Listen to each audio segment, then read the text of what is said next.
Bonjour à tous, on a organisé aujourd'hui, toujours dans notre démarche d'union pour avoir une seule liste Frexit, un petit rassemblement devant l'UPR. On en avait organisé un il y a quelques semaines, un week-end, donc l'UPR était fermé. Or aujourd'hui on est vendredi, alors on est sur un week-end mais c'était ouvert tout à l'heure, l'UPR est encore fermé, on essaie de dialoguer avec eux.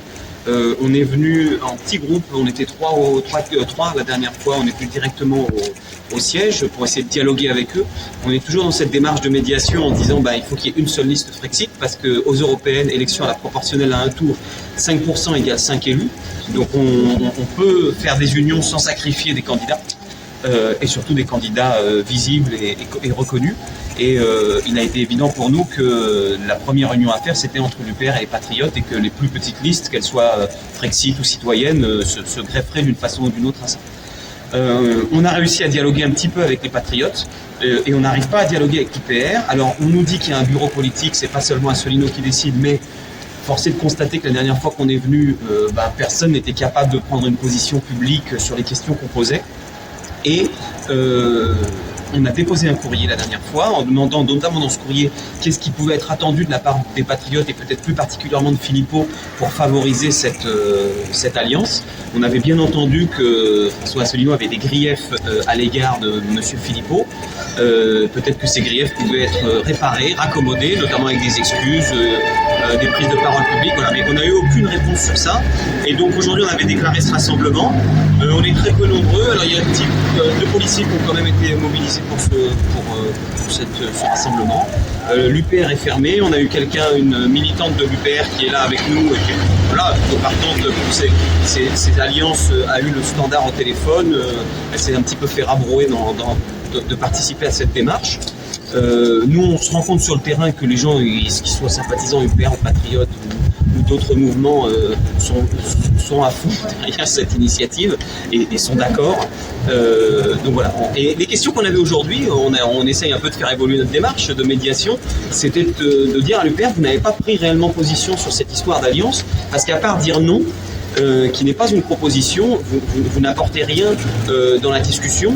Donc nous, nos différentes questions, c'était est-ce qu'il y a des attentes particulières de l'UPR? Est-ce que l'UPR souhaite de voir la liste des Patriotes se retirer définitivement? Est-ce que si nous obtenons de la part des Patriotes qui retirent leur liste, mais que des candidats Patriotes soient intégrés à la liste UPR, est-ce qu'ils seraient d'accord? Alors je sais que c'est des questions qui peuvent paraître un peu absurdes au bout d'un moment, mais on trouvait qu'on n'a aucune réponse et aucune prise. Voilà. Et c'est vrai qu'on était à se poser la question, si l'UPR ne candidatait pas, est-ce qu'il faudrait voter pour les Patriotes ou on préférerait peut-être voter pour d'autres? On en est un peu dans cette situation ridicule. Les autres questions qu'on avait, c'était concernant les financements. Dans sa dernière vidéo, François Asselineau a précisé que les bulletins de vote seraient présents dans les bureaux de vote. Par contre, il semblait rester un flou sur la question des professions de foi. Et nous, on a fait des listes citoyennes et on sait que les listes qui n'ont pas de profession de foi, donc c'est-à-dire que vous recevez par la poste la profession de foi du candidat, les listes qui n'ont pas ça font des scores beaucoup plus bas que ceux qui auront envoyé la profession de foi. Donc est-ce que l'UPR n'est pas en mesure d'avoir les professions de foi? C'est une question à poser. Je fais une petite pause, peut-être le temps de camion. Vas-y. On va entendre. Et ensuite, alors je sais que l'UPR n'apprécie pas énormément la question de l'arithmétique en disant oui mais les pourcentages de Philippot plus les pourcentages de l'UPR ça s'additionne pas exactement, mais bon il y a quand même une arithmétique qui se fait au moins dans la division. Donc est-ce que l'UPR pense faire plus de 5% malgré la présence d'une liste Frexit auprès des Patriotes? Et par contre si l'UPR fait moins de 3%, est-ce que l'UPR prévoit de remettre en question sa démarche et ses méthodes, puisqu'ils auront depuis 2007 et puis en tout cas on va dire depuis 2017 qui a été le moment majeur pour l'UPR, enchaîner les défaites, il faut le dire quoi, voilà. Et que aux européennes 4% c'est une défaite. Alors la seule chose qu'on a dit tout à l'heure un peu en blague, c'était on est en train d'exercer l'UPR à la politique, puisque quand on exerce le pouvoir on subit la contestation, mais on n'était pas là en contestation, encore une fois on est là en médiation, on dialogue assez calmement, on a plutôt l'habitude de ça même nous dans nos collectifs, d'accommoder, de faire travailler des gens qui sont sur des positions parfois différentes, et finalement on se rend compte que même auprès des adhérents et militants c'est pas si facile que ça. Voilà, c'est regrettable, et puis à la fin comme je le disais l'autre fois, c'est pas les partis politiques qui vont perdre, mais c'est les Français, ou en tout cas les Français qui souhaitent que l'idée du Frexit se développe. Voilà. À noter que nous, on n'abandonne pas pour autant. Là, lundi, on va faire une conférence de presse. Donc, on espère avoir des journalistes qui viennent. On va en profiter pour rappeler un petit peu toute la démarche qu'on a eue jusqu'à maintenant. Et on va aussi réfléchir un petit peu à la suite parce qu'on a jusqu'au 17, on essaye de faire le maximum de ce qu'on peut. Certains vont dire que l'UPR a déjà déposé sa liste. Techniquement, c'est tout à fait possible de la dissoudre et d'en créer une nouvelle.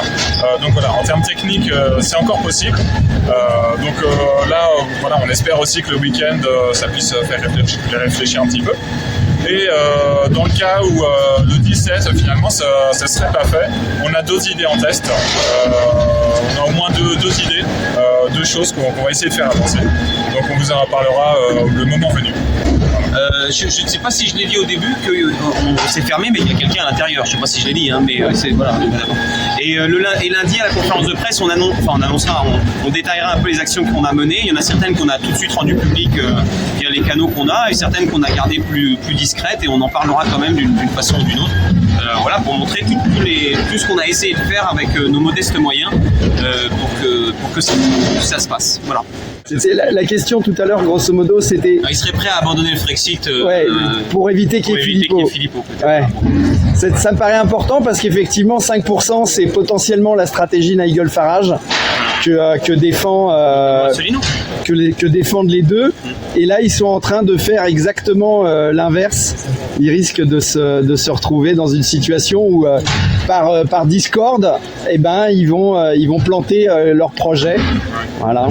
Là, on en revient à la petite vidéo qu'on a postée où on voit deux hamsters qui courent dans une roue. Ouais, en fait, c'est ça. Chacun des deux court dans un sens différent et donc ça avance pas. Ça ou les Gaulois là, qui se tapent dessus. Enfin bon, voilà quoi.